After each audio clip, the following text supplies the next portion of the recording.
Nós vamos continuar a nossa série de mensagens. Nós começamos essa série domingo passado, e o título é O Evangelho Esquecido, o poder de Deus para a salvação do homem. Aquele que crê é evidente, é isso que diz a palavra.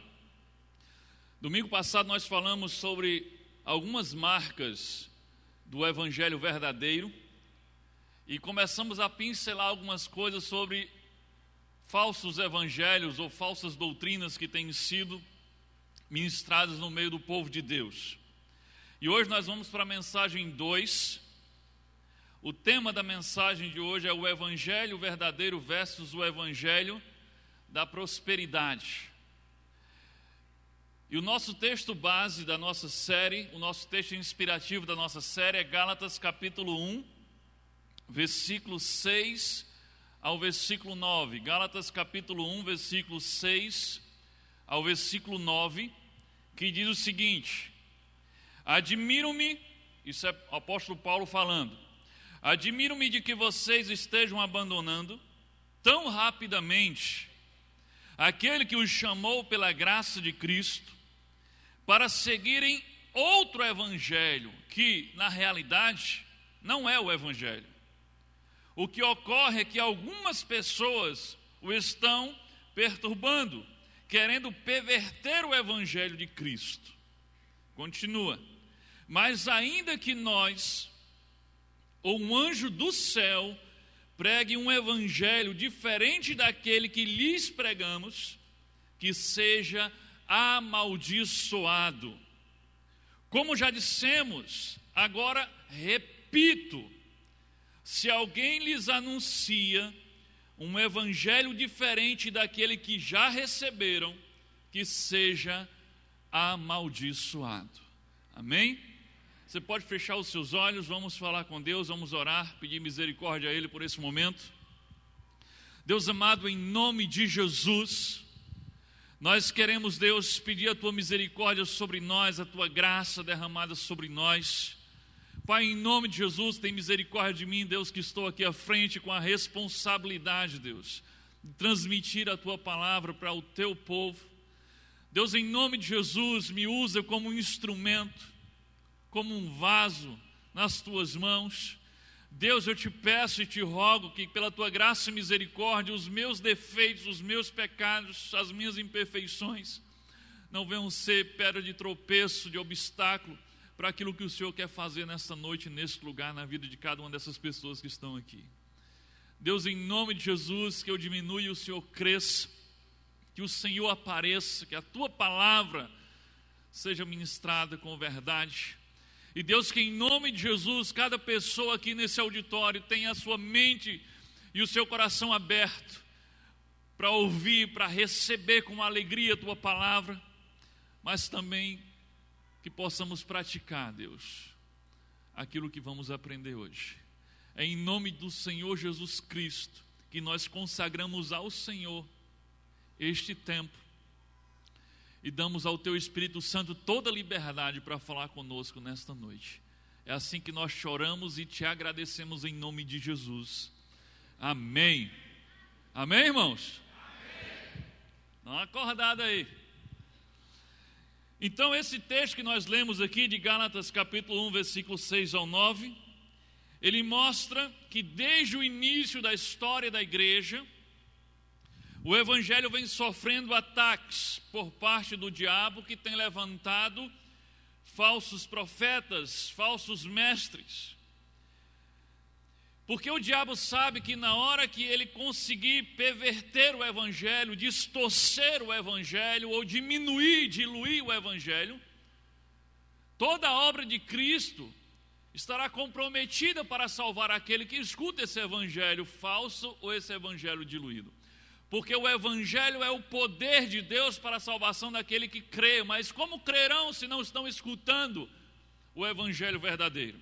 Como eu falei semana passada, o evangelho não é uma mensagem entre muitas outras mensagens, mas o evangelho é a mensagem acima de todas as outras mensagens. O evangelho que Jesus Cristo nos deu é o poder de Deus para a salvação e é a maior revelação de Deus aos homens.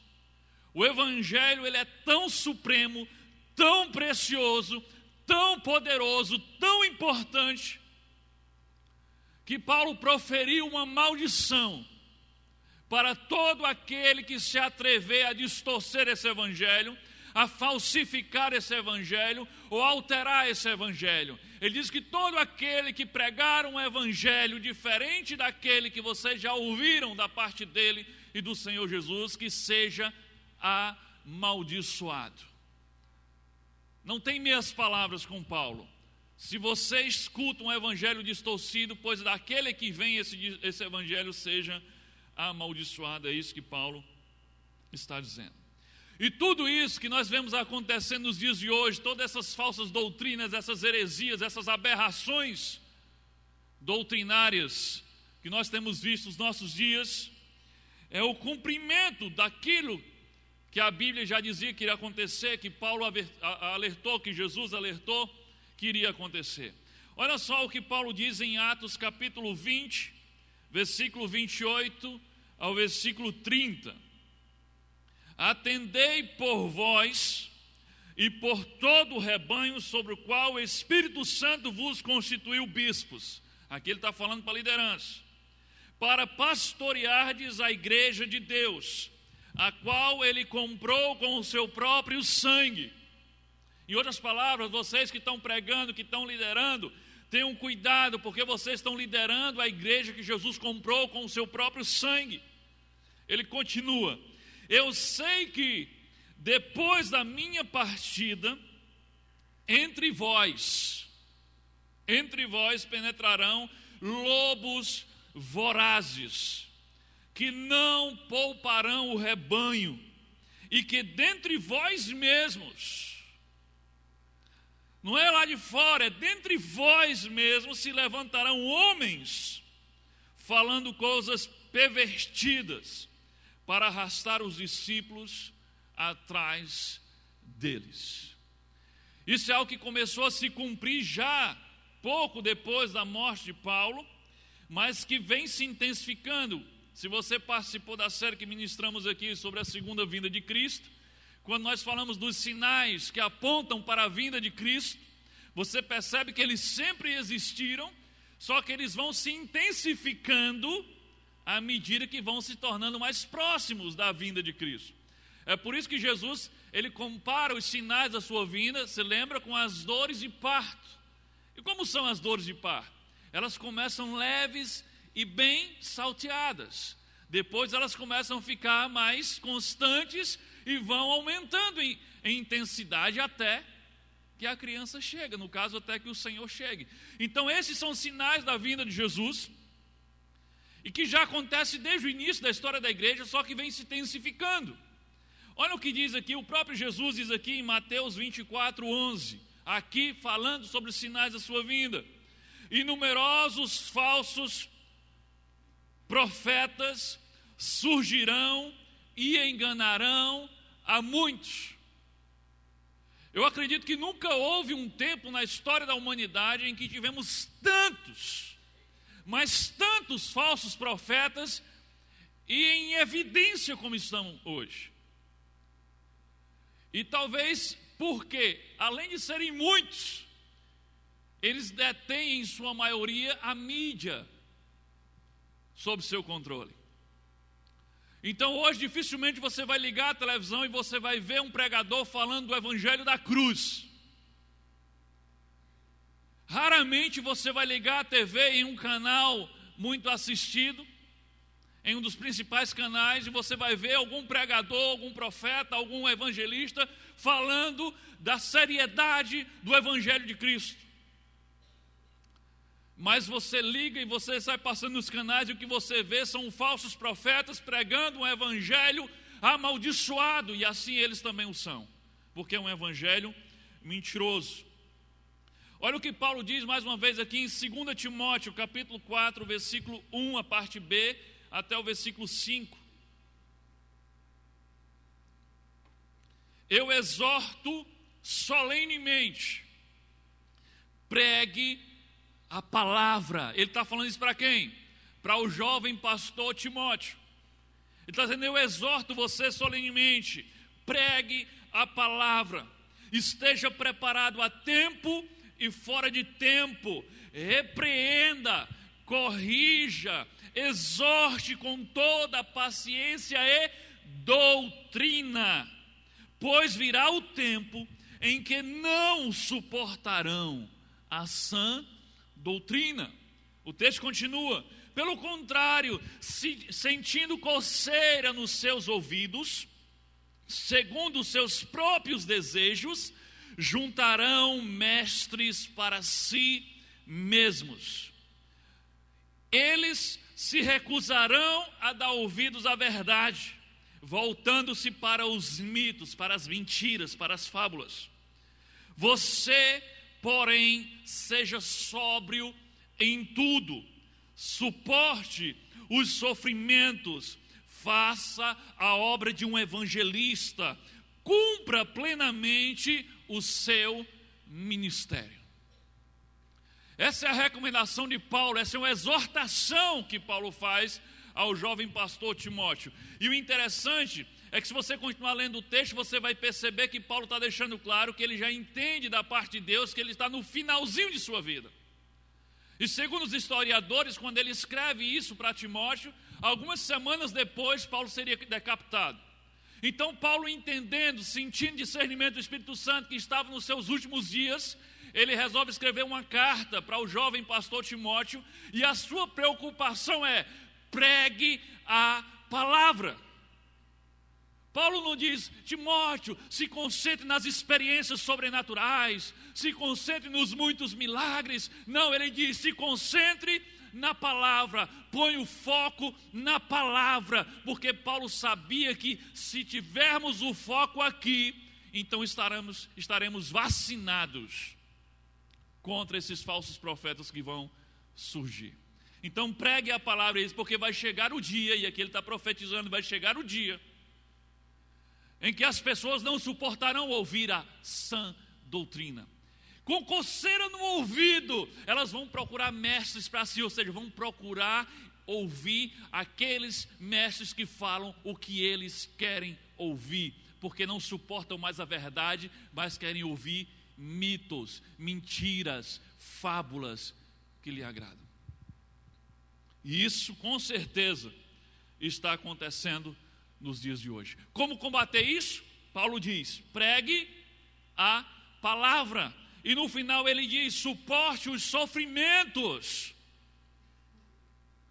Faça a obra de um evangelista. Eu pergunto: onde está o sofrimento dos pregadores da prosperidade? Paulo está dizendo que você viver focado na palavra e fazendo a obra de um evangelista que prega o quê? O evangelho. Isso vai gerar sofrimentos, e Paulo diz: suporte os sofrimentos. Faça a obra de um evangelista. Cumpra plenamente o seu ministério. Nós estamos vivendo esse tempo que Paulo menciona aqui. Muitos, mas muito mesmo, estão se infiltrando no nosso meio, parecendo que são crentes, com a Bíblia em punho, parecendo que creem exatamente em tudo que nós cremos. No entanto, as suas posições, os seus ensinamentos são completamente inaceitáveis à luz da palavra de Deus. Nos últimos 30 anos, estou falando de Brasil, lá fora já há mais tempo, mas nos últimos 30 anos, nenhuma heresia, nenhum falso evangelho causou mais estrago na igreja e no próprio evangelho aqui no Brasil do que um movimento de origem americana chamado Teologia da Prosperidade, que também é conhecida como Confissão Positiva, Palavra da Fé, Movimento da Fé ou Evangelho da Saúde e da Prosperidade. Eu acredito que esse último nome ele engloba melhor que heresia essa. Eu acredito que todos vocês já ouviram falar em algum desses termos aí, principalmente na teologia da prosperidade, no evangelho da saúde e da prosperidade. Isso tem sido um câncer dentro da igreja, entre os cristãos e tem causado um dano gigantesco no Evangelho, distorcendo o Evangelho, falsificando o Evangelho. Mas o que é daqueles que fazem isso está guardado, porque Paulo diz: amaldiçoado seja aquele que prega um Evangelho diferente daquele que eu já preguei. A questão é, quem é o responsável por trazer? Não se preocupe com o esboço agora, tá, gente? Vai demorar um bocado para você usar o seu esboço. Quem foi o responsável por trazer esse falso evangelho para o meio da igreja?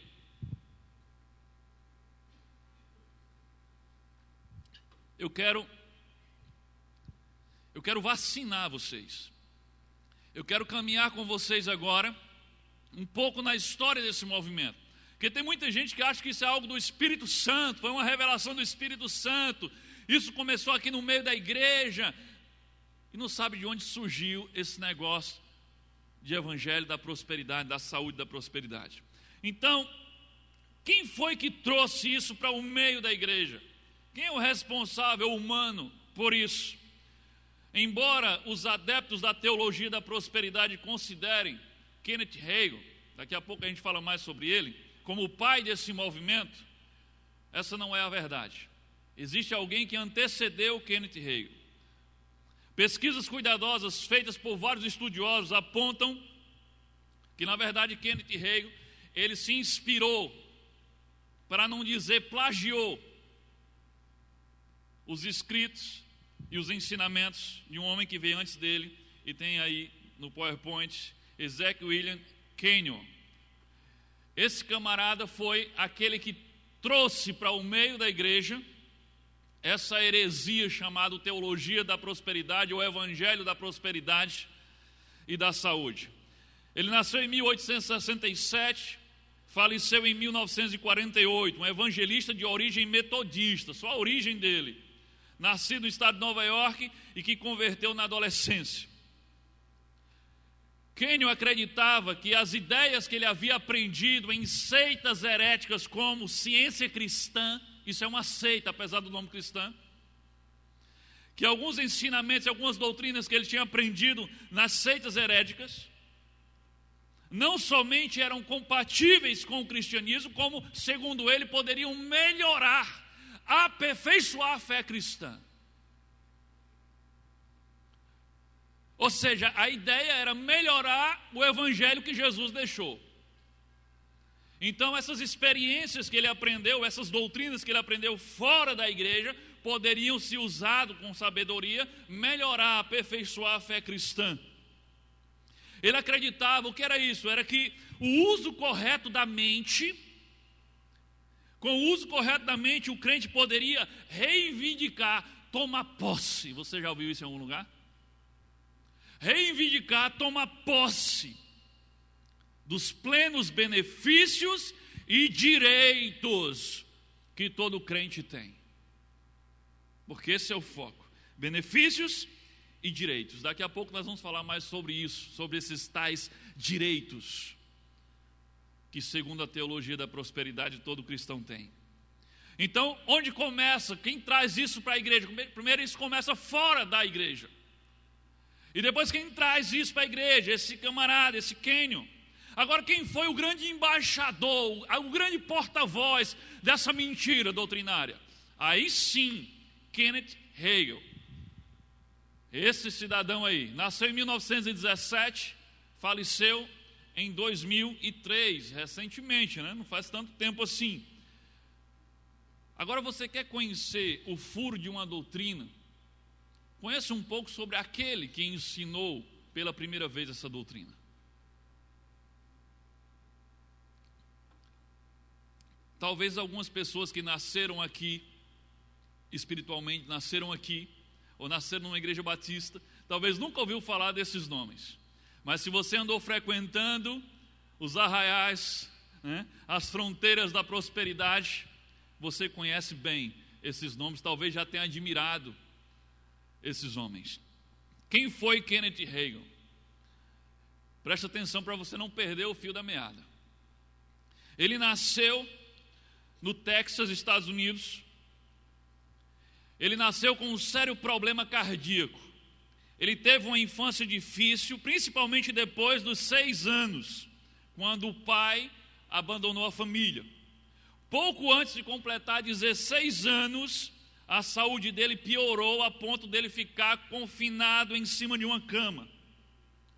Foi aí então que ele teve algumas experiências marcantes, e após, segundo ele, ter ido 3 vezes ao inferno e 3 vezes ao céu, ele se converteu. Facinho de se converter, né, esse rapaz? Em espírito ele foi arrebatado e foi levado 3 vezes ao inferno, depois foi levado 3 vezes ao céu. E aí, no tempo ainda que estava acamado, meditando em Marcos 11, 23, 24, não está aí, não precisa colocar, mas aquele texto que diz que se tivermos fé, então podemos dizer aos montes que se lancem ao mar e eles se lançarão. Meditando nisso, ele começou a conceber parte da sua doutrina, que diz o seguinte, coloca aí. Ele diz o seguinte, que era necessário para você obter o que você estava pedindo, era necessário crer, declarar verbalmente a fé e agir como se já tivesse recebido a bênção. Gente, como isso soa familiar. Talvez você acredita nessas coisas, mas não sabia de onde vinha, pensava que era tudo ensinamento bíblico. E ele, resumindo, ele diz, creia no seu coração, decrete com a boca e será seu. Não interessa se Deus quer, se Deus não quer.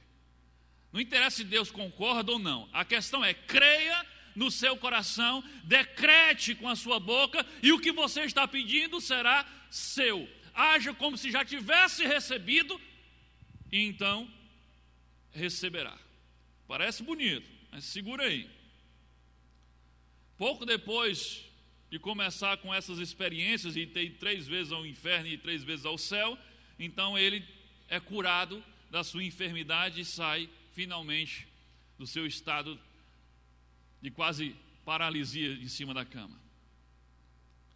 Ao longo dos anos, ele fundou algumas instituições bem conhecidas, inclusive algumas aqui muito populares entre os evangélicos no Brasil. E talvez você até já tenha estudado em alguma delas. Ele fundou o Seminário Radiofônico da Fé. Ele fundou a Escola Bíblica por Correspondência, Rema. Ele fundou o Centro de Treinamento Bíblico, Rema, e a revista Palavra da Fé. Esse nome Rema lhe é familiar? Daqui a pouco eu vou falar sobre ele, mas por enquanto segura aí. Reagan dizia ter recebido direto de Jesus Cristo a unção divina para ser mestre e profeta. Foi direto de Jesus Cristo, o próprio. Alegou ter recebido 8, você entendeu certo? Ele alega ter recebido 8 visitas corpóreas do próprio Jesus Cristo. E algumas dessas visitas durou mais de 1 hora, teve uma que durou 1h30, de Jesus entrar no quarto dele, puxar a cadeira, sentar e começar a conversar com ele pessoalmente durante 1h30. 8 vezes Jesus o visitou desta forma, não foi em sonho não. Jesus se materializou na frente dele por 8 vezes e conversou com ele. Olha as palavras dele mesmo. Um trechinho retirado de um livro muito vendido, muito conhecido, chamado O Nome de Jesus. Olha o que ele diz aí. Em dezembro de 1952, enquanto eu e um pastor orávamos na cozinha da sua casa pastoral, o Senhor Jesus Cristo apareceu diante de mim numa visão. Disse, vou lhe ensinar a respeito do diabo, dos demônios e dos espíritos maus. Fiquei arrebatado naquela visão durante 1h30, enquanto Jesus me ensinava. Bíblia? Para que Bíblia? O próprio Jesus desceu à terra e foi conversar com ele por 1h30 para explicar sobre demônios, sobre o diabo, sobre essas coisas. Reagan também alega ter recebido dons especiais de inteligência e presciência, ou seja, o dom de saber o futuro, assim como Deus. Ele advoga, ele dizia que depois que recebeu esse dom, a sua inteligência aumentou entre 30% e 60%. Ele também diz que recebeu o dom da memória perfeita. Não é uma memória qualquer, não. Não é uma memória boa, não. É perfeita. Ele também recebeu diretamente do Senhor o dom de ensino e o dom de cura. Sem falar, claro, na tão conhecida, que vocês talvez nem sabem que vem dele, na tão famosa unção do riso. Ele tocava nas pessoas, a pessoa começa, e não segura mais, cai no chão e esperneia e fica rindo o tempo todo.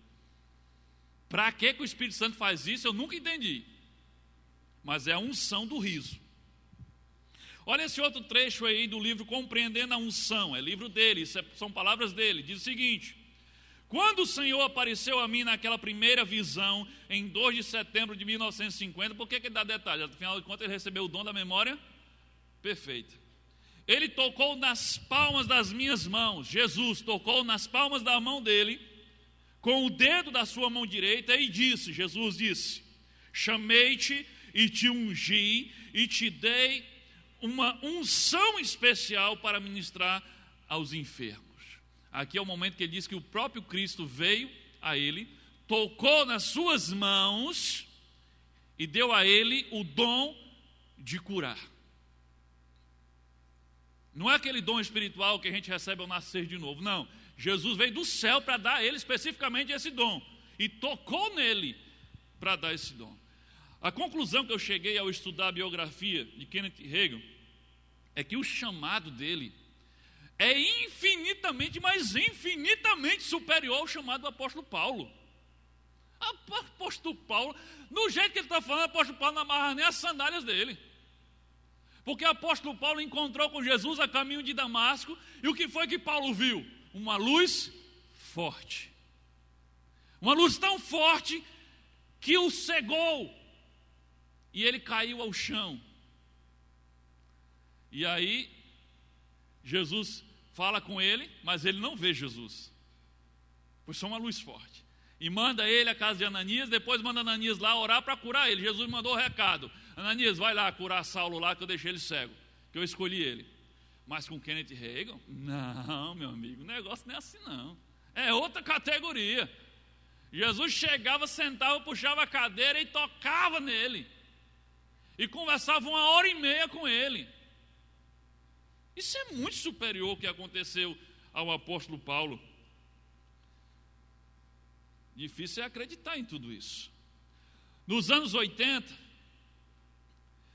esses ensinos de confissão positiva, de evangelho da prosperidade, chegaram definitivamente ao Brasil. Acompanhando a história, depois a gente chega na essência dessa doutrina.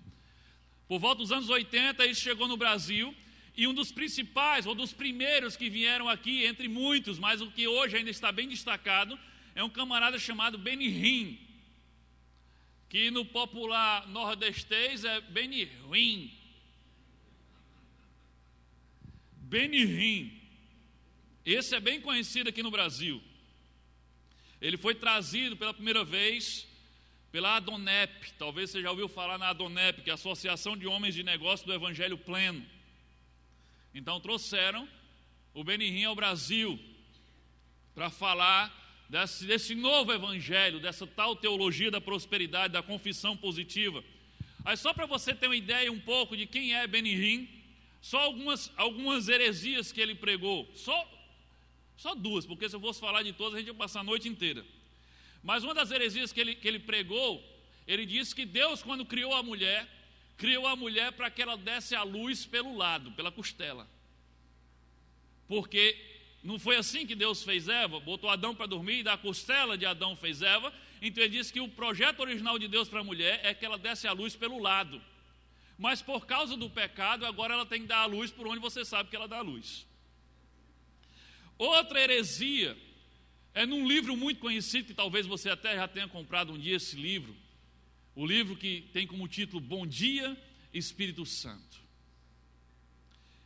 Benny Hinn afirma que em uma de suas supostas conversas com o Espírito Santo, o Kenneth Hagin conversava muito com quem? Com Jesus. Benihim com o Espírito Santo.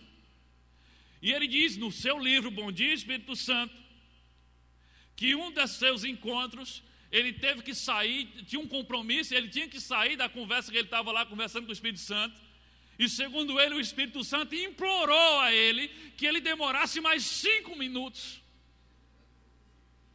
Palavras de Benihim, ele diz assim, que o Espírito Santo diz assim, por favor, mais 5 minutos, apenas mais 5 minutos.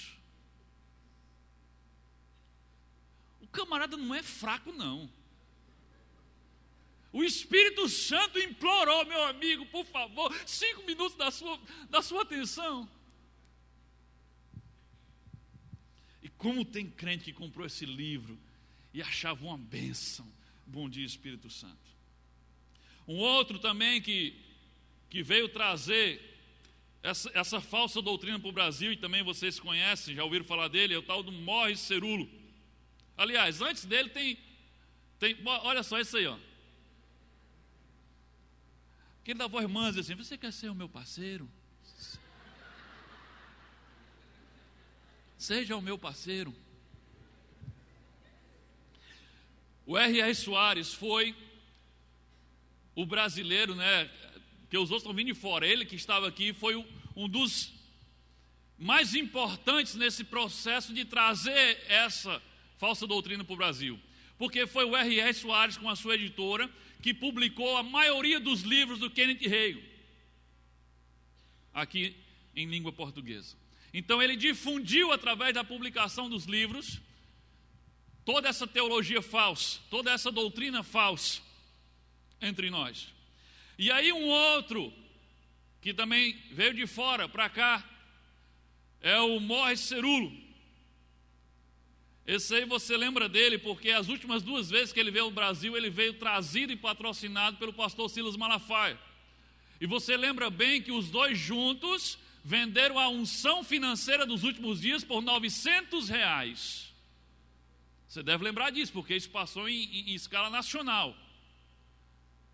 Os dois juntos, na TV, venderam a unção, porque o Morris Cerullo recebeu uma revelação de Deus, que Deus estava revelando a ele, que Deus queria derramar riquezas para os crentes nos últimos dias.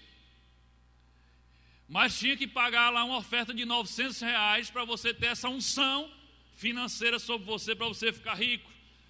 Então ele foi trazido ao Brasil as 2 vezes para vender esse tipo de unção aqui. Agora veja o que a palavra de Deus fala sobre essa gente toda aí.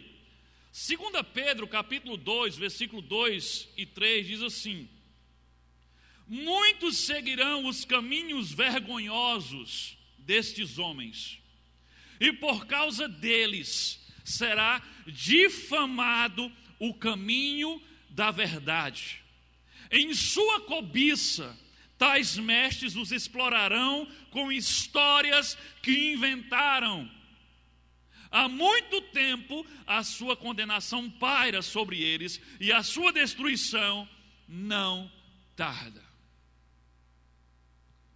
Olha o que é que a Bíblia já falava a respeito disso. Muitos seguirão eles, e que o que vai acontecer com o caminho da verdade, com o evangelho? Vai ser o quê? Difamado. Difamado. O que está acontecendo? Vamos falar do Brasil. O que está acontecendo no Brasil? O que é que esses pregadores da televisão têm feito em benefício à pregação do evangelho? Quantas pessoas você conhece que tem ódio de crente, que tem nojo de crente, nojo de igreja, por causa do que eles viram esses camaradas pregar na televisão? Que não tem nada a ver com o evangelho da cruz. Eles estão difamando o caminho da verdade. Eles estão sendo obstáculo e pedra de tropeço para aqueles que de repente poderiam aceitar essa palavra. Mas é o que Paulo está dizendo aqui. Então a pergunta que vamos responder hoje é a seguinte: quais as principais mentiras do evangelho da prosperidade? Agora você já pode pegar o seu esboço. Mas tenha calma. Quais as principais mentiras do evangelho da prosperidade? Segura um pouquinho. Só fica preparado. Esse evangelho, ele não fala sobre arrependimento de pecados. Você vê esses pregadores da prosperidade falando sobre isso? Não. Você não vê eles falando sobre arrependimento de pecado, você não vê eles falando sobre regeneração, santificação, transformação do caráter, renúncia, tome a sua cruz, negue-se a si mesmo, sacrifício, não.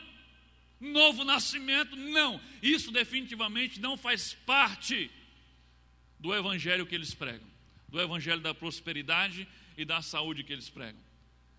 Teve um dia aí num culto aí, que aquele rapaz lá da Fala Mansa, que vocês viram a foto dele agora há pouco, estava no culto, e aí vem aquela fila de pessoas que foram curadas, e ele vai perguntando, você foi curado de quê? Ah, dor no ouvido, uma perna torta, não sei o que e tal. E aí chegou a mulher e disse, pastor, não é bem pastor, é missionário, né? Missionário, essa noite eu estava orando, e eu senti que Jesus perdoou meus pecados, e eu tenho a salvação. E aí, sim, mas você foi curada de quê? Não, pastor, os meus pecados foram perdoados. Assim, tá assim, amém, amém, Deus abençoe. E próximo, você foi curado de quê? Salvação, perdão de pecados, regeneração.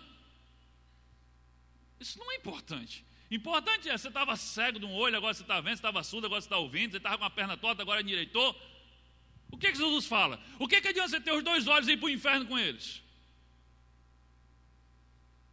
Então não é essa a agenda do evangelho da prosperidade. Esse evangelho, ele fala dos supostos direitos e privilégios de todo cristão. Ele fala da solução e do fim de todos os seus problemas e do fim do seu sofrimento. O slogan é pare de sofrer. Enquanto nós lemos Paulo dizendo para Timóteo, suporte o sofrimento. Esse evangelho diz, pare de sofrer. Seus problemas estão acabados, solucionados. Eles falam da cura física, eles falam da prosperidade material, de você ficar rico. Enquanto o evangelho verdadeiro diz que ele cresça e eu diminua, que ele apareça e eu me constranja. O evangelho falso da prosperidade diz, restitui, eu quero de volta o que é meu. É assim. Deus me perdoe como eu já cantei isso. Cantava com tanto gosto, chega a me arrepiar todinho. Mas a ideia do que é meu, o meu direito, enquanto que o evangelho verdadeiro diz, eu não tenho direito algum. A única coisa que eu mereço com justiça é a morte, porque o salário do pecado é a morte. O foco desse falso evangelho é a terra e não o céu. O foco desse falso evangelho é o homem e não Deus. A palavra de ordem ou as palavras de ordem desse falso evangelho são vitória, bênção, promessa e unção. Unção para tudo que é gosto. Unção de curar, unção de multiplicar, unção de águia, unção de leão, unção de cascavel, unção do riso. Tem unção de todo tipo. Quando você olhar, tem unção. É isso que esse evangelho tem pregado. Agora você pode notar no seu esboço. A primeira mentira que eu quero destacar desse evangelho. O evangelho da prosperidade ensina que temos autoridade divina porque somos deuses. Complete aí. Você não sabia disso, não. Você só pensava que doutrina da prosperidade era só dinheiro, dinheiro, dinheiro. Tudo começa aí. A doutrina da prosperidade, o evangelho da prosperidade diz que nós temos autoridade divina, porque nós somos deuses. Olha só o que Benny Hinn não, Kenneth Hagin, não, é Benny Hinn, tá certo. Olha só o que Benny Hinn diz aí, falando a respeito de Adão e Eva.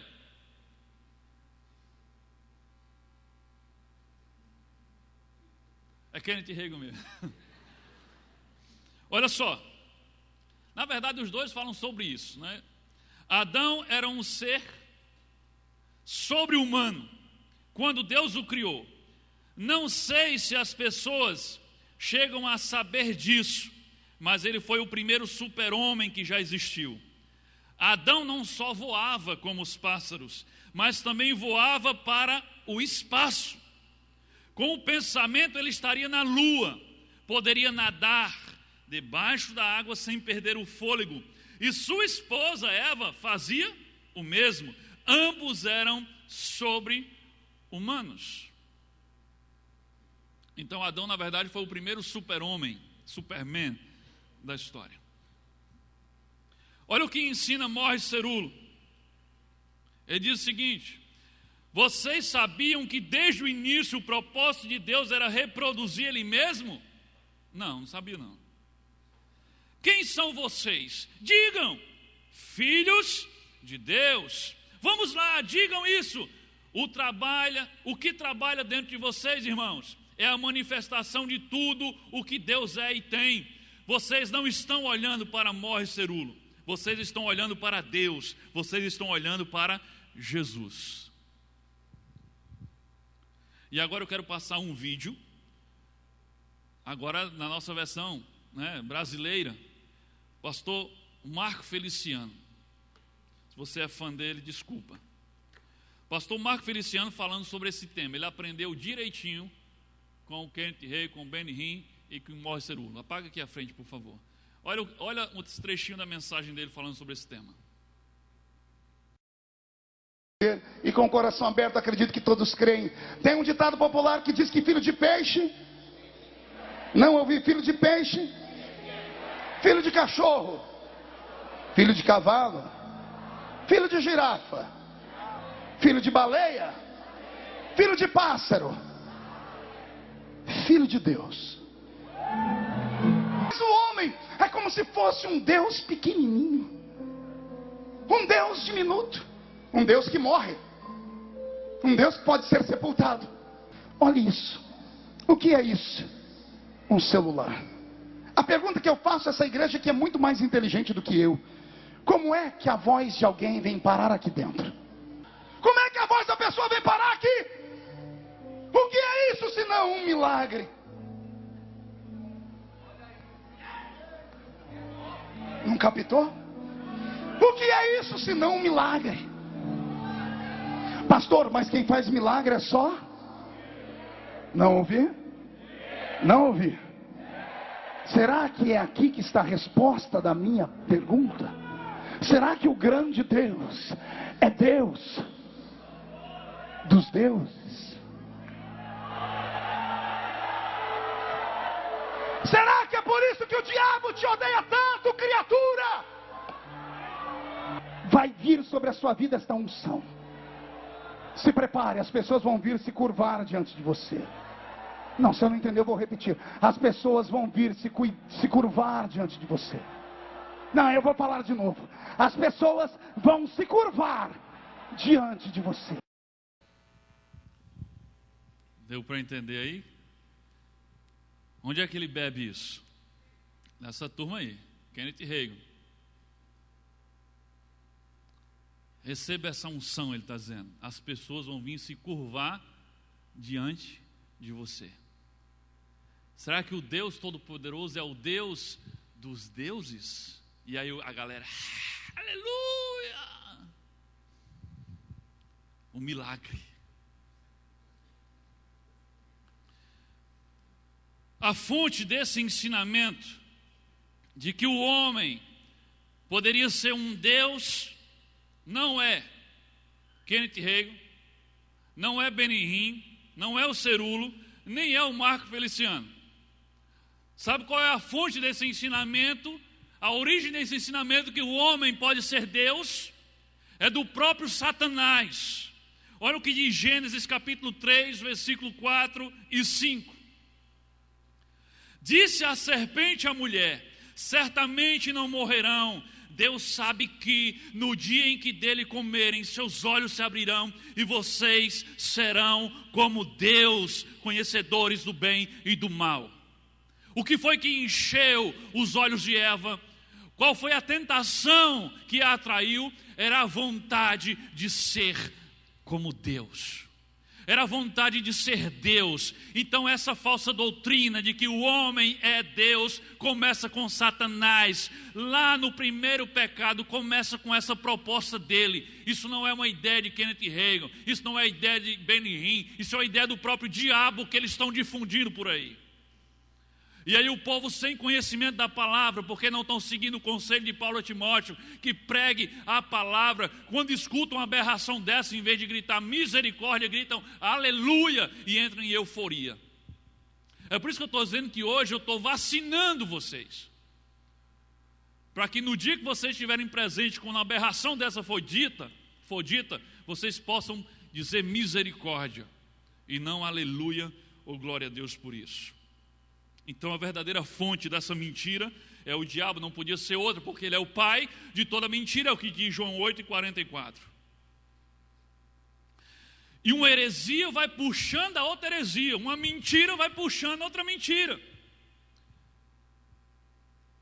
Uma heresia vai puxando a outra. Então a consequência dessa heresia de que nós somos deuses é que se nós somos deuses, então a nossa palavra tem o quê? Tem o quê? Poder.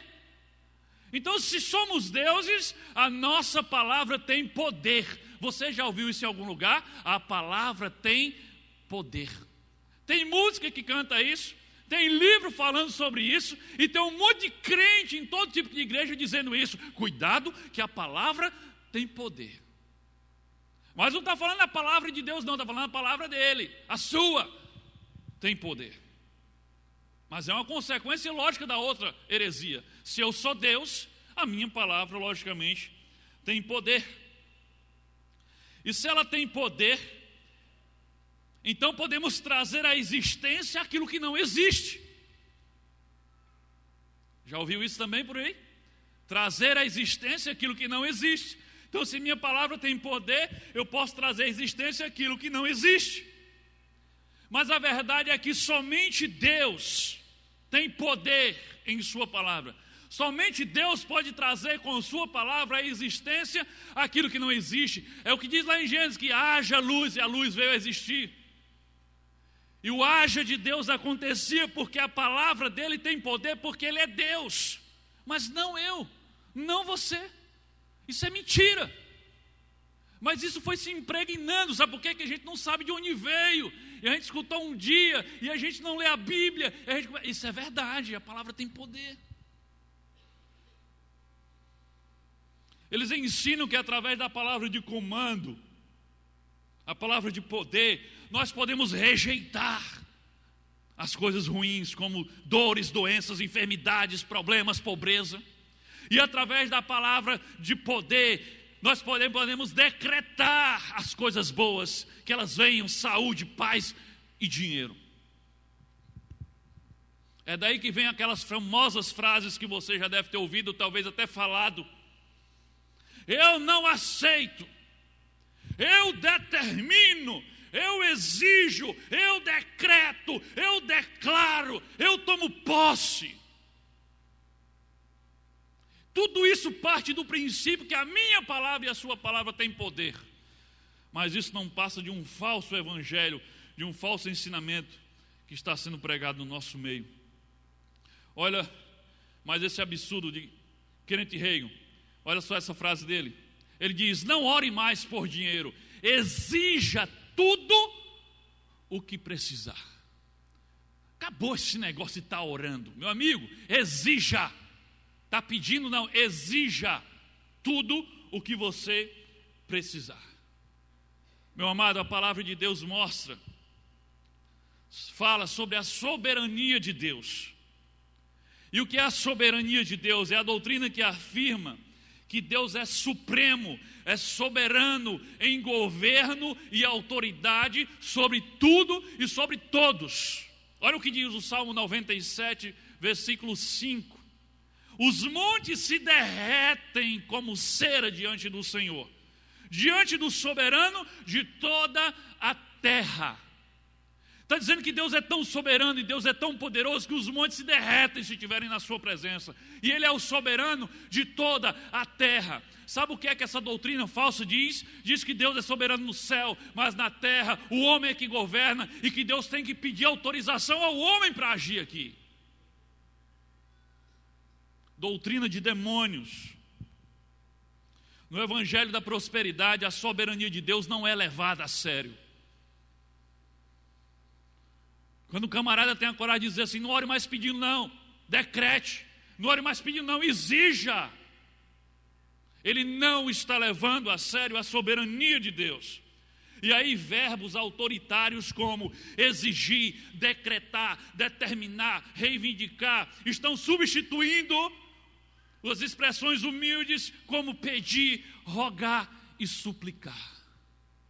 Onde está o pedir, o rogar e o suplicar? Não. Conversa, exigir, decretar, declarar. É isso que você tem que fazer segundo esse falso evangelho. Como diz uma figurinha bem conhecida nossa, o Edir Macedo, ele diz o seguinte, coloca aí. Ele diz o seguinte: você tem o direito de prosperar. É um privilégio seu. Deus fica na obrigação de abençoar você. Por quê? Porque todo o sustento da obra dele vem das suas mãos. Ali está a fonte. Ali é o vídeo em que ele está falando isso. Olha o que ele está falando aí. Deus fica na obrigação de te abençoar. É a primeira aberração. A segunda é, por que ele tem a obrigação de te abençoar? Porque todo o sustento da obra dele vem das suas mãos. Isso é doutrina de demônio. O que é que a Bíblia diz? Que todo o sustento da minha vida vem das mãos de quem? De Deus. Ele está invertendo completamente, está dizendo que o sustento da obra de Deus vem das minhas mãos. Nem o que eu como vem das minhas mãos, porque é Deus que me dá tudo que eu tenho. Ele que decidiu que hoje eu iria abrir os olhos e iria respirar mais um dia. Ele que me deu a oportunidade de trabalhar. Ele que me deu a saúde. Tudo que temos pertence a Deus, a Bíblia fala sobre isso. Tudo pertence ao Senhor. E ele está ensinando, não, Deus tem a obrigação de abençoar você, porque você é a fonte dos recursos para a obra dele, ele precisa de você. E olha só essa outra pérola aí, do Fala Mansa aí, o R.R. Soares, ele diz assim, em seu livro, o livro dele é Direito de Desfrutar Saúde, ele diz o seguinte: usar a frase, se for da tua vontade, em oração, pode parecer espiritual, e demonstrar a atitude piedosa de quem é submissa à vontade do Senhor, mas além de não adiantar nada, destrói a própria oração. Olha o que ele está dizendo aqui. Você ir orar e você dizer, Senhor, mas seja feita a tua vontade, você dizer isso, ele está dizendo, isso pode parecer que você é uma pessoa temente a Deus, mas na verdade isso não adianta de nada, pelo contrário, isso vai destruir a tua oração. O que a R.R. Soares está dizendo aqui é que se você orar do jeito que Jesus ensinou você a orar, você estraga a sua oração. É isso que ele está dizendo. Porque Jesus, quando nos ensinou a orar, ele nos ensinou a dizer isso, que tinha que ser de acordo com a vontade do Pai. Mateus 6, 9 a 10, olha só. Vocês orem assim, Jesus está ensinando como tem que orar. Pai nosso que estás nos céus, santificado seja o teu nome, venha o teu reino, leiam juntos. Aonde? Olha Jesus ensinando a orar. Quando vocês forem orar, vocês falem assim: seja feita a tua vontade, assim na terra como é no céu. Agora olha, isso aqui é Jesus ensinando como deveríamos orar. Agora veja Jesus orando e botando em prática aquilo que ele tinha ensinado. No Getsemane, Marcos capítulo 14, versículo 36, diz assim, aqui é Jesus orando no Getsemane: Abba, Pai, que significa paizinho, tudo te é possível. Passa de mim esse cálice. Contudo, não seja feito o que eu quero, e sim o que tu queres. Se Jesus tivesse conhecido R.R. Soares e tivesse aprendido com ele a orar, ele não tinha bebido aquele cálice. Porque ele tinha tirado da oração dele esse negócio, não era a tua vontade. Confessa a tua vontade, vai estragar a tua oração. Você escolhe como é que você quer orar. Você escolhe qual é o certo de orar. É do jeito que Jesus ensinou ou do jeito que o R.R. Soares está ensinando? Mas na verdade não é o R.R. Soares. Essa doutrina podre da prosperidade.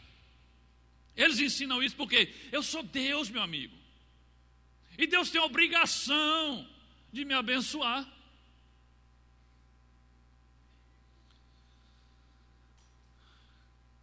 A verdade é que Deus é soberano para dizer sim e é soberano para dizer não a quem Ele quiser, a hora que Ele quiser. Ele não é escravo da nossa vontade e nem dos nossos métodos de oração. Ora sim, ou diz isso assim, e aí você vai conseguir o que você quer.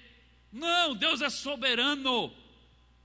Ele decide curar um aqui e decide que o outro não vai ser curado ali. Ele decide dar alguma coisa a um aqui e decide não dar outra ali. Ele é soberano e o nosso dever é nos prostrarmos diante da soberania de Deus. Nos rendermos, como cantamos aqui, rendido estou.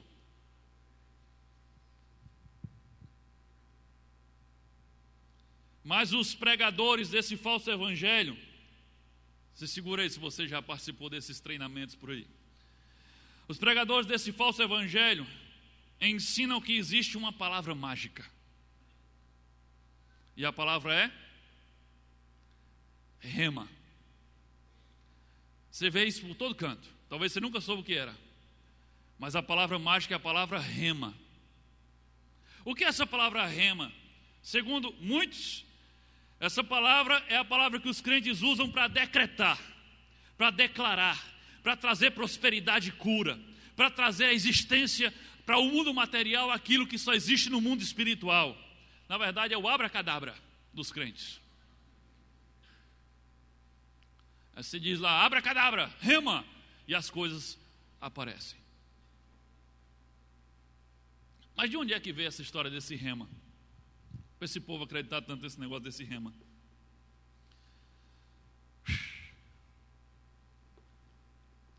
Uma interpretação completamente equivocada dos originais do Novo Testamento.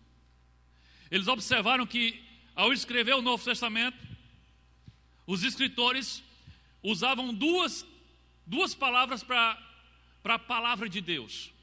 Uma era logos, que você já conhece. Logos, palavra.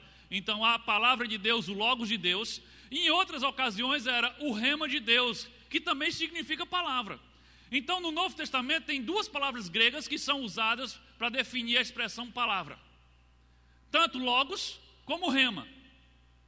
E aí eles interpretaram que logos é a palavra escrita de Deus, mas rema é a palavra sobrenatural, revelada de Deus para você. É a revelação, é a profecia, é a palavra poderosa de Deus que traz à existência alguma coisa para a tua vida que não existia. Mas nenhum estudioso sério dos originais do Novo Testamento concorda com isso. Aqui no Brasil tem um pastor que é uma bênção e que é um grande estudioso nessa área e reconhecido não só no Brasil como fora do Brasil. Pastor Russell Shedd, ele comenta sobre isso. O pastor Russell Shedd, ele diz que essas duas palavras não deixam nenhuma margem para se acreditar que elas são coisas diferentes, mas são sinônimos. E ele cita o exemplo de 1 Pedro, capítulo 1, versículo 23 e 25. Nesse texto, Pedro usa indiscriminadamente as duas palavras para se referir à mesma coisa. Ele diz assim: pois fostes regenerados, não de semente corruptível, mas de incorruptível, mediante a palavra de Deus. E aqui no original Pedro escreve logos, mediante o logos de Deus. Aí ele continua, a qual vive e é permanente, o que? A palavra, Pois toda a carne é como a erva, e toda a sua glória como a flor da erva. Seca-se a erva e cai a sua flor. A palavra do Senhor, aqui ele escreveu rema, porém permanece eternamente. Se você fosse pela interpretação aqui, esse último estava mais para logos, porque a palavra que permanece para sempre não é que ele já disse e está escrito. Mas se você continuar lendo e pesquisando, você vai ver que indiscriminadamente Pedro e os outros escritores, eles escrevem logos e rema, independente da situação. Não tem essa regrinha que rema é a palavra revelada, quando é uma coisa sobrenatural, uma revelação de Deus. Não. As duas palavras são sinônimos e criaram uma doutrina inteira em cima disso, que não é um texto bíblico, é uma interpretação equivocada do grego, que é a língua original que foi escrita no Novo Testamento. Mas em cima disso, de uma ideia que alguém teve, toda uma teologia foi criada em cima disso, centros de estudo no mundo inteiro foram criados em cima dessa história desse rema, como sendo uma palavra mágica, o rema de Deus, algo sobrenatural que vai trazer à existência aquilo que não existe. Papo furado. Afinal de contas, Deus tem quantas palavras? 2? Deus tem uma palavra. Essa mesma palavra que está escrita é a palavra revelada e é a palavra que tem o poder para mudar a sua vida. Não são 2 palavras. Deus só tem uma só palavra. Nesse falso evangelho, a obsessão pelo poder da palavra é tão grande que no meio dessas pessoas que acreditam nisso, você não pode nem dizer que tem um problema. Você não pode nem dizer que está doente. Porque se você abrir a sua boca para pedir oração porque você está doente, você é crucificado na mesma hora, porque você não tem fé, porque você está em pecado, porque você é um crente fraco. E aí as pessoas que vivem nesse meio vivem oprimidas, porque a igreja era para ser um lugar de liberdade, onde eu chego com os meus problemas e abro o meu coração, como a gente faz no PGM. Mas não, nesse meio não, você não diz que está com problema, porque se você disser que tem um problema é porque você não tem fé. Então você esconde, porque eles acreditam que se eu proferir uma palavra negativa, mesmo que seja apenas a constatação de algo que eu estou vivendo, isso é proferir uma auto-maldição sobre mim. Então, nunca diga, estou doente, eles dizem. Diga, eu já estou curado. Mesmo que você esteja morrendo de dor. Eles não digam, estou doente. Não diga isso não, diga, eu estou curado. Nunca diga, se der certo. Diga assim, já deu certo. Nunca diga, se Deus quiser. Diga, Deus quer. Mas a palavra não ensina assim. A palavra diz assim, o coração do homem faz planos, ele diz, hoje estarei aqui, amanhã estarei em tal lugar, mas o Senhor é que sabe o futuro. Então diga assim, se Deus quiser. É completamente contrário ao que a palavra diz. As pessoas que vivem nesse evangelho vivem nessa opressão. Elas não podem nem pedir oração quando estão com problema, porque vão ser discriminadas. Vai proferir uma maldição contra você mesmo. Mas o que a Bíblia diz sobre isso? Isso é verdade? A tua palavra tem poder de assim, menino, tu vai cair daí. Não diga isso não, porque senão a sua palavra tem poder, o menino cai mesmo. O menino cai porque ele é teimoso, ele está lá na borda do palco, eu estou dizendo a ele para ele sair, ele não saiu, ele caiu. Não foi porque a minha palavra derrubou ele, não. Foi a teimosia dele que derrubou ele. Não, mas não diga isso não. É proferir maldição. O que a Bíblia fala sobre isso? Vou dar um exemplo. Os 3 jovens, Sadraque, Mesaque e Abednego, quando o rei fez uma estátua, o rei Nabucodonosor fez uma estátua e disse, eu quero que vocês se prostrem diante dela. E eles não se prostraram, e ele chamou os 3, vão para a fornalha de fogo, manda aquecer 7 vezes mais. E aí o rei indaga e diz, quem é o Deus que vai livrar vocês das minhas mãos e da fornalha? Se fosse alguém da confissão positiva do Evangelho da Prosperidade, nós já estamos livres. Diga amém não. Olha o que é que eles disseram. Ele não foi isso que eles disseram não. Olha o que diz lá, Daniel capítulo 3, versículo 16 e 18. Olha o que eles disseram. O rei Nabucodonosor, Nabucodonosor, quanto a isso, não necessitamos de te responder.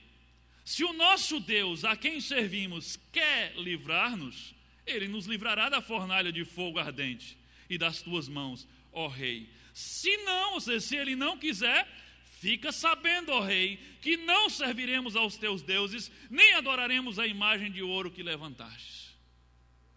Olha o que ele está dizendo aqui.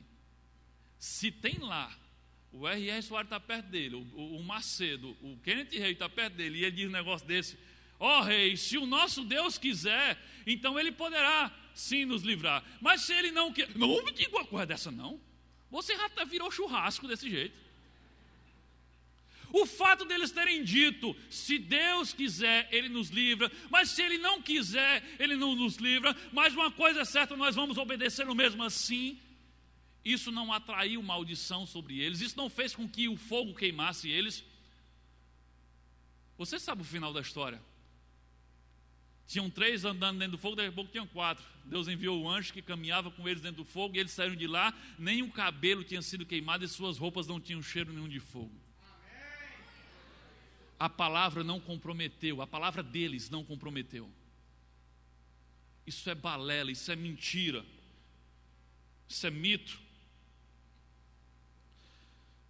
A única palavra que tem poder é a palavra de Deus e não a nossa. Porque Deus é Deus e nós somos apenas pó. Somos criaturas e não criadores. Somos servos e não senhores. Aí você deve estar pensando assim, esse foi só o primeiro ponto. Amém, Jesus. Segundo, o evangelho da prosperidade ensina que crentes não podem ficar doentes, pois saúde é um direito de todo cristão.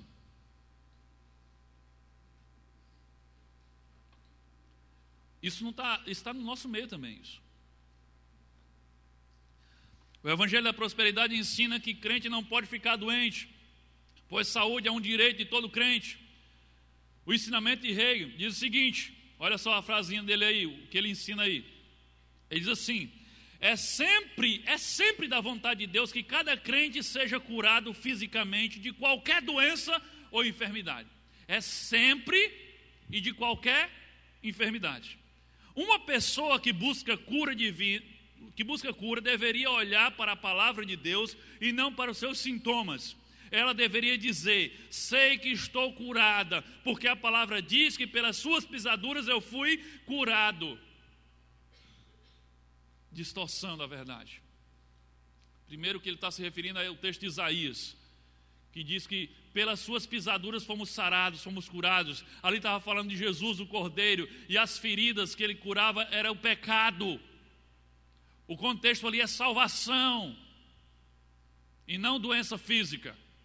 E ele está dizendo que sempre é vontade de Deus que seja curado de toda enfermidade. Olha só o ensinamento do R.R. Soares. Ele diz o seguinte: alguém uma vez me disse, mas Deus não colocou os médicos no mundo? Isso quando ele estava questionando que crente não devia ir para o médico, né? Eu respondi, diz ele, é verdade. Ele é tão bom que pensou nos crentes incrédulos. O que ele está dizendo é que se você é crente de verdade, você não deve adoecer e, portanto, você não precisa ir ao médico. Mas por que Deus permitiu os médicos? Por causa dos crentes incrédulos. Porque se você vai para o médico é porque você é um incrédulo. Você é um sem fé. Mas o que a Bíblia diz sobre isso? Crente pode ficar doente? Crente pode adoecer? É sempre vontade de Deus que o crente seja curado de todas as enfermidades? Óbvio que não. Óbvio que não. Se você ler a palavra de Deus, você vai ver que esse ensinamento é uma distorção grosseira do que diz a Bíblia. Basta examinar as Escrituras para notarmos que verdadeiros servos de Deus ficaram doentes e alguns até morreram em decorrência das suas enfermidades. E eram servos de Deus. Se tivesse tempo eu daria vários exemplos. Tem o exemplo de Eliseu lá no Antigo Testamento, que morreu por causa das suas enfermidades. Mas Eliseu era um homem sem fé, era um crente fraco, era um servo fraco? Não, Eliseu era homem tão de fé, que depois de morto a sua ossada estava lá na sepultura, e depois botaram um homem morto em cima dos ossos deles. Na hora que tocou os ossos de Eliseu, o homem ressuscitou. Isso diz lá em 2 Reis. Será que um homem desse não era um homem de fé? Os ossos dele, o cara tocou e ressuscitou, e ele morreu da doença que tinha. O que dizer de Jó? que passou por tantas enfermidades, chegou ao poço, ao fundo do poço, e o próprio Deus elogiou Jó e diz: não há na terra um homem justo como o meu servo Jó. Mas eu quero usar o exemplo de Timóteo. Paulo escrevendo a Timóteo, na sua carta a Timóteo, Paulo fala sobre uma enfermidade que Timóteo tinha e dá um conselho medicinal. 1 Timóteo 5:23 diz assim: não continue a beber somente água, tome também um pouco de vinho, por causa do seu estômago e das suas frequentes enfermidades. Você há de convir que naquele tempo não tinha Florax, não tinha Buscopan composto. O que eles usavam como medicação era vinho mesmo. Tinha uma ferida, jogava vinho em cima. E Paulo está dizendo: meu filho, não tome só água não, tome também um pouco de vinho, para ver se melhora das suas constantes enfermidades no estômago. Paulo não mandou para ele um conselho sobre a confissão positiva. Timóteo, diga assim: eu estou curado, eu não tenho mais nenhum problema no estômago. Não, Paulo não repreendeu ele dizendo: se confesse dos seus pecados, porque você deve estar em pecado. Paulo não disse: você é um homem de pequena fé, você não crê em Deus o suficiente, você é um incrédulo. Não. Paulo, pelo contrário, em outra ocasião disse que ninguém despreze a tua mocidade, porque ele era um homem de Deus, era jovem, mas era um homem de Deus, e Paulo estava confiando nele o quê? Pregue a palavra. Lembra que nós lemos no início aqui? Mas se fosse verdade que crente não pode adoecer, isso não estava registrado na Bíblia. E o que dizer da morte então? Se é sempre da vontade de Deus curar todas as enfermidades do crente. Esse negócio complica, né? Dizendo: vai morrer não? Aí Kenneth Hagin defende dizendo que a morte do crente tem que ser na velhice e sem dor, porque não é causado por enfermidade. O que dizer então de Abel, que foi morto pelo seu irmão Caim, ainda jovem, mas um jovem cuja oferta Deus se agradou? Caim agradava a Deus e ainda jovem morreu de forma trágica. O que dizer de Estevão, que nós falamos aqui semana passada? Estevão foi o primeiro mártir da igreja, foi o primeiro a morrer pelo evangelho, era um jovem e morreu apedrejado. Será que não tem dor? Esses dois casos que eu estou te falando rapidamente aqui são de dois jovens fiéis a Deus, que morreram jovens e de forma trágica. Como é que ele vem dizer que a morte do crente tem que ser na velhice e sem dor? E o que dizer da irmã dele, da irmã de Kenneth Hagin, que ficou conhecida como a voz da cura? A irmã de Kenneth Hagin morreu de câncer. A mesma coisa aconteceu com o genro dele, Band Erickson, também morreu de câncer. E ele mesmo, Kenneth Hagin, morreu de complicações cardíacas, de um problema que ele afirmava ter sido curado na sua juventude completamente. E o que dizer de Kenyon, aquele de quem Hagin se inspirou e plagiou, que foi quem começou com essa história dentro da igreja? Kenyon, o antecessor de Hagin, morreu de um tumor maligno. Sabe, a história desses homens mesmo prova que essa teologia é mentirosa. Essa história de que crente não pode ficar doente, que Deus sempre quer curar todas as enfermidades. Olha só o relato de Kenyon, o antecessor de Hagin, a respeito da enfermidade dele, a enfermidade que levou ele à morte. Olha o que ele diz: sei que estou curado, porque o Senhor me disse que estou curado, e não me importo com os sintomas que possam estar em meu corpo. Todas as doenças foram liquidadas por Deus no Calvário, essa questão foi encerrada, é o que ele diz.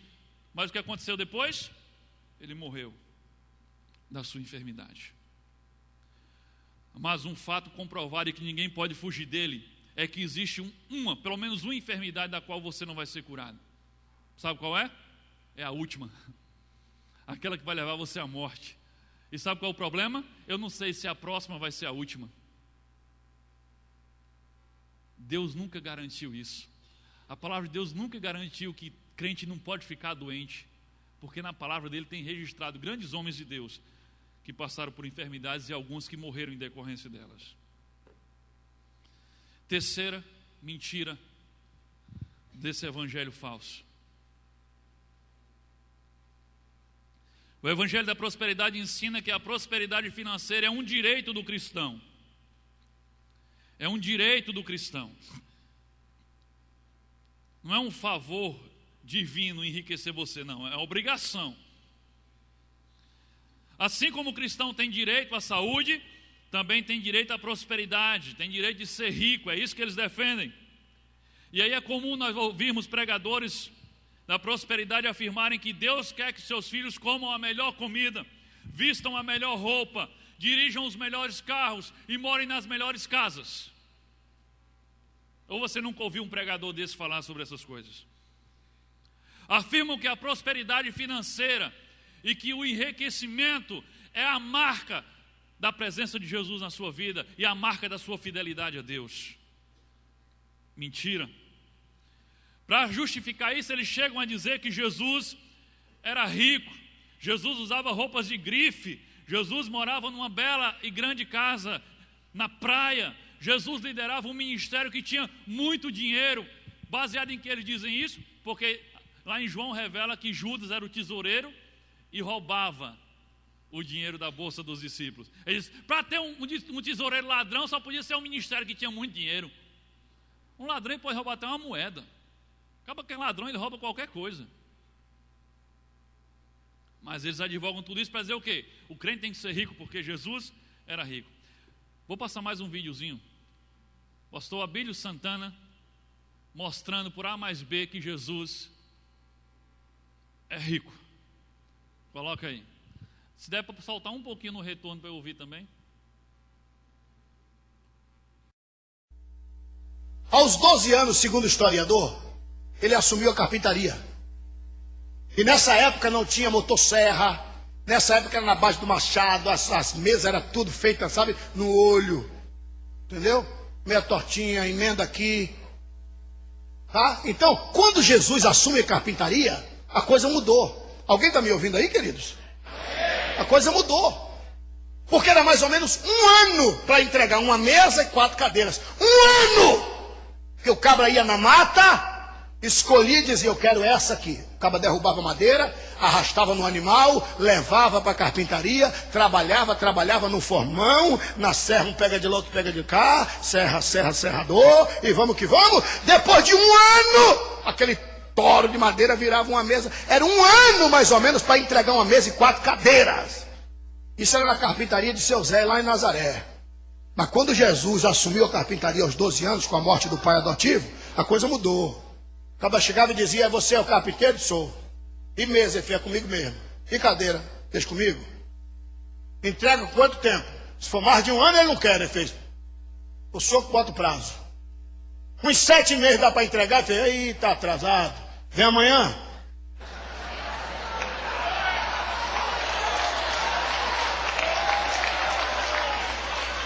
E com Jesus era assim, apareça. E aí, com os 12 anos ele vai juntando, e comprou uma baita casa. Aonde? Na beira da...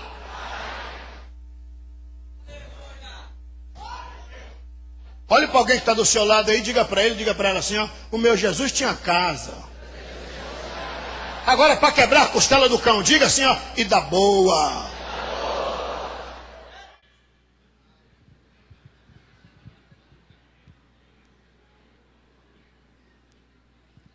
Eu não sei se eu fico mais indignado com ele que está dizendo isso ou com o povo que está glorificando e aplaudindo isso. Então vocês viram aí, né? Primeiro que a Bíblia não relata que aos 12 anos José morreu. Há uma suposição que em algum momento ele morre porque depois ele não aparece mais em cena. Não há nenhuma indicação que Jesus assumiu a carpintaria de José. Ainda mais que ele usava os poderes sobrenaturais para dizer, apareça a mesa. Outra coisa, mesa com 4 cadeiras. Gente, naquele tempo as mesas não se usavam cadeiras.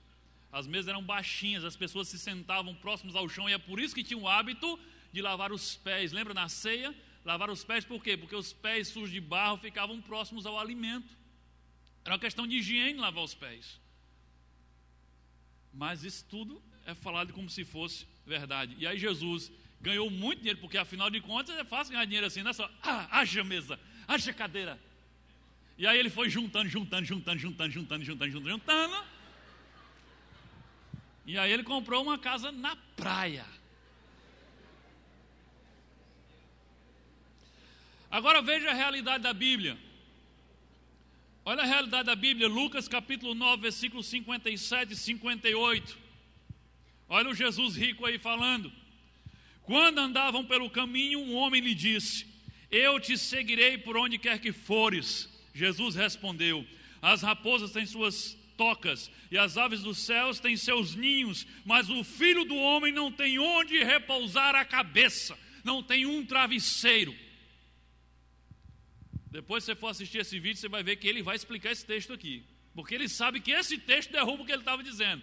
Aí ele explica esse texto dizendo o seguinte: o que Jesus estava dizendo aqui é o seguinte: as aves do céu saem de manhã e voltam no final da tarde para o seu ninho.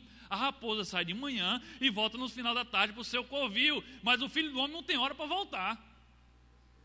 Não é isso que Jesus está falando. Eu não tenho onde reclinar a cabeça. Jesus está dizendo: olha, bens não é comigo. Bens não é, a questão não é se Jesus tinha casa ou não tinha casa. E outra coisa, casa na praia, numa comunidade de pescadores, não é nada demais, gente. Ele está pensando que uma casa na praia lá em Nazaré é uma cobertura em Ponta Negra? Vai numa vila simples de pescador e diga: rapaz, tu tá rico, tu tem uma casa perto do mar. Não significa nada, o cara está lá passando fome. Sabe, uma distorção completa da verdade. Então, para justificar que você que é crente tem que comer a melhor comida, vestir a melhor roupa, dirigir o melhor carro, morar na melhor casa, eles pregam isso dizendo que Jesus fazia isso. Um outro incidente que mostra a verdade de que os discípulos não viviam uma vida próspera financeiramente falando, é o episódio em que Pedro e João chegam na porta do templo e curam lá um coxo. Atos 3:6 diz o seguinte: disse Pedro: não tenho prata nem ouro, mas o que tenho, isto lhe dou. Em nome de Jesus Cristo Nazareno, ande. Esse homem estava na porta do templo há muito tempo pedindo esmolas, e ele pede esmola a Pedro, e o que é que Pedro diz? Eu não tenho ouro nem prata. Será que Pedro estava mentindo? Será que Pedro estava com pena de dar ele e diz: eu não tenho nada não, mas o bolso cheio? Primeiro, se ele fosse um mentiroso, como é que ele podia estar sendo um discípulo de Jesus? E em seguida ele diz: levante-se e anda. E o camarada se levanta e começa a correr e saltar de alegria. Os discípulos não tinham dinheiro, eles não eram ricos. A Bíblia também fala que Jesus e seus discípulos eram mantidos por um grupo de senhoras que tinham condições e que sustentavam aquele ministério. Eles não eram ricos e nem era com o dinheiro que ele juntou, vendendo mesa que ele fazia aparecer do nada, não.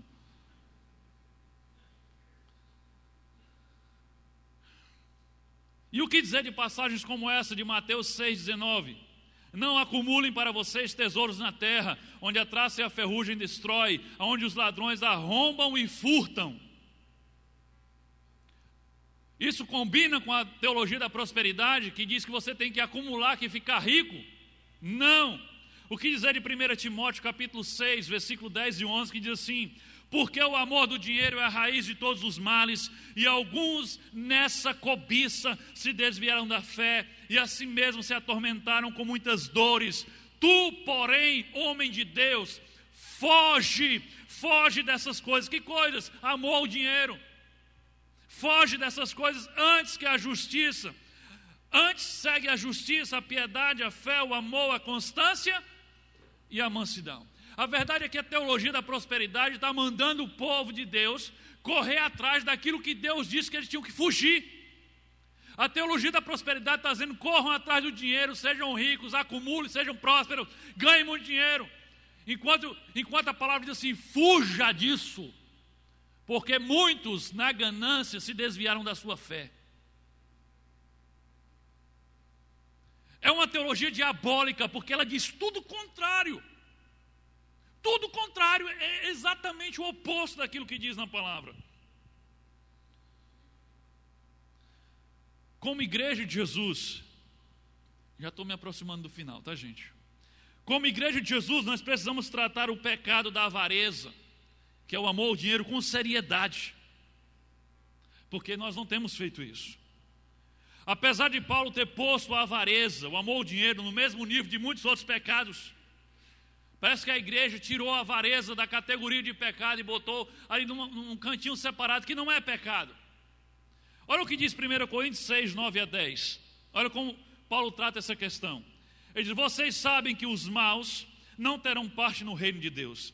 Não se engane, pois os imorais, os que adoram ídolos, os adúlteros, os homossexuais, os ladrões, os avarentos, os bêbados, os caluniadores e os assaltantes não terão parte no reino de Deus. Olha, no meio dessa coxa todinha está quem? O avarento. Quem é o avarento? Aquele que ama o dinheiro, que vive para acumular dinheiro, que gira em torno do dinheiro.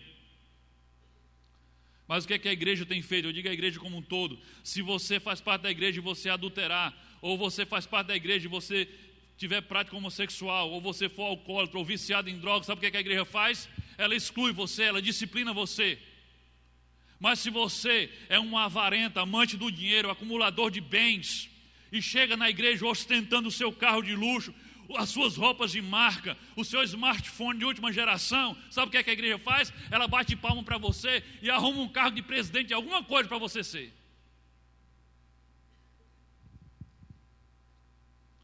Nós não só estamos nos omitindo diante do pecado da avareza, do amor ao dinheiro, como nós estamos estimulando essa prática dentro da igreja. E essa teologia diabólica da prosperidade, ela foi criada para isso, para estimular o acúmulo de bens, a ostentação, a vaidade e o amor ao dinheiro, que é aquilo que vai fazer com que nós nos desviemos da nossa fé. É o que Paulo diz. É melhor ouvirmos o que Paulo diz na sua primeira carta aos Timóteos, capítulo 6, versículo 18. Mande que façam o bem. Olha a ordem. Paulo está dizendo para o pastor Timóteo. O que é que ele tem que ensinar lá na igreja? Diz o seguinte: mande que façam o bem, que sejam ricos, mas preste atenção, em boas ações. Que sejam ricos em boas ações, que sejam generosos. É exatamente o contrário de acumular, é repartir. Que sejam generosos, estejam prontos para repartir com os outros aquilo que eles têm. É isso que a igreja tem que viver e tem que praticar.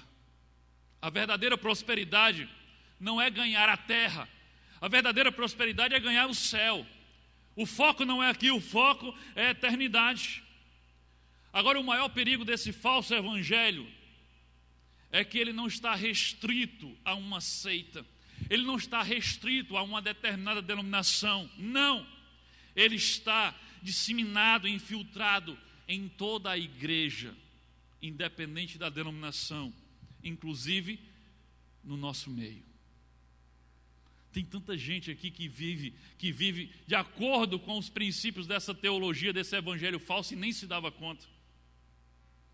Nós vemos que ela está no nosso meio, quando nós vemos a vaidade, a ostentação com que muitos se portam no nosso meio. Vemos isso na forma como alguns irmãos tratam melhor, com mais respeito, com mais gentileza, aquele outro irmão que tem um carro de luxo, aquele outro irmão que se veste melhor, que tem um emprego melhor, mas ele não trata com o mesmo respeito e com o mesmo cuidado aquele irmãozinho que não tem condições, que não anda num carro, que não tem uma casa boa. Aí a gente vê que estamos vivendo pelos moldes desse falso evangelho, que as pessoas valem o que elas têm, não o que elas são. Nós vemos isso no nosso meio, quando as pessoas no domingo se vestem para impressionar e não para adorar. Quando você está se vestindo para vir para a igreja, você está se vestindo para quê? Para impressionar os outros? Para impressionar as irmãs? Os irmãos? Ou está se vestindo para adorar? Nós vemos essa teologia presente no nosso meio, esse evangelho presente no nosso meio, quando nós vemos uma competição silenciosa nos corredores da igreja mesmo. Que competição é essa? É a competição para ver quem está mais elegante, quem está mais bonito, quem está mais magra, quem está mais bem maquiada, para ver quem está com o cabelo mais bonito, a escova, a prancha, a definitiva, em dias. Tem a competição para ver quem vem no carro mais chique, no carro mais moderno, no carro mais possante. A competição para ver quem mora no melhor bairro, na melhor casa, melhor apartamento, melhor condomínio, quem tem o melhor aparelho celular. Isso acontece de forma silenciosa, mas Deus conhece o seu coração. Deus conhece o seu coração. O que eu digo é: acordem. Acordem. Porque o evangelho da prosperidade não está apenas na igreja do Benihim. O evangelho da prosperidade não está apenas na igreja do Macedo, do Valdemiro. Esse evangelho da prosperidade está também no nosso meio. Não está aqui nesse púlpito, mas está no nosso meio. Porque muitos de nós estamos vivendo ainda com base nesses princípios. Precisamos nos arrepender e voltar ao evangelho esquecido, o evangelho verdadeiro, porque aí sim seremos evangélicos, porque evangélico deve ser aquele que vive e prega o evangelho verdadeiro. E lembre-se, qualquer um que ensinar um evangelho diferente desse seja amaldiçoado, assim diz o apóstolo Paulo. Amém? Que Deus nos abençoe. Fique em oração.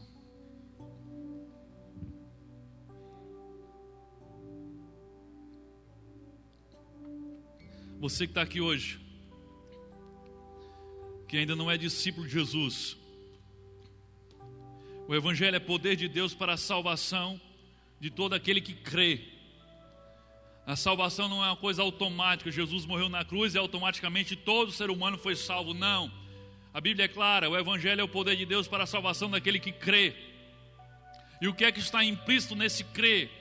Implícito nesse crer está o primeiro reconhecer quem você é. Você é um pecador. Você não merece a salvação que você merece com justiça, o que diz a palavra, você merece a condenação. Porque todos nós somos pecadores e estamos separados da presença de Deus. Como vimos na semana passada, a primeira coisa que eu preciso para ser salvo é reconhecer o meu pecado. É quando o Espírito Santo revela quem eu sou. Eu sou um miserável pecador, que se não tiver Jesus, vou direto para o inferno.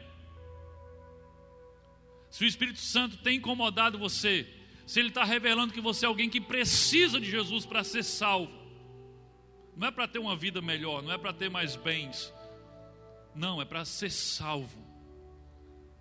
E se você quer entregar a sua vida a Jesus, porque você reconhece que é pecador e precisa dele para perdoar os teus pecados e te purificar de toda a injustiça, se você quer entregar a sua vida a ele, porque você quer que ele seja o teu Senhor, porque você quer viver para ele e por ele, então onde você está, feche seus olhos, eu vou conduzir você em uma oração onde você pode fazer isso. Essa não é uma oração para você se tornar batista. É uma oração para você entregar a sua vida a Jesus e chamá-lo para ser o teu Senhor. Se você quer isso na sua vida, feche seus olhos onde você está e ore comigo. Diga assim: Senhor Deus, em nome de Jesus, eu reconheço, eu admito que eu sou pecador, que eu preciso da tua misericórdia, da tua graça e do teu perdão na minha vida. Me perdoa, Senhor, por todos os pecados que tenho cometido. Diga a Ele quais são esses pecados, porque o Espírito Santo está dizendo a você agora. O que é que você tem feito que ficou claro para você que tem desagradado a Deus? Diga isso agora a Ele. Peça perdão pelos seus pecados.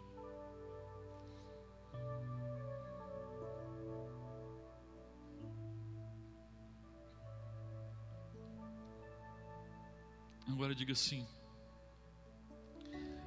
eu abro a porta do meu coração, da minha vida para o Senhor.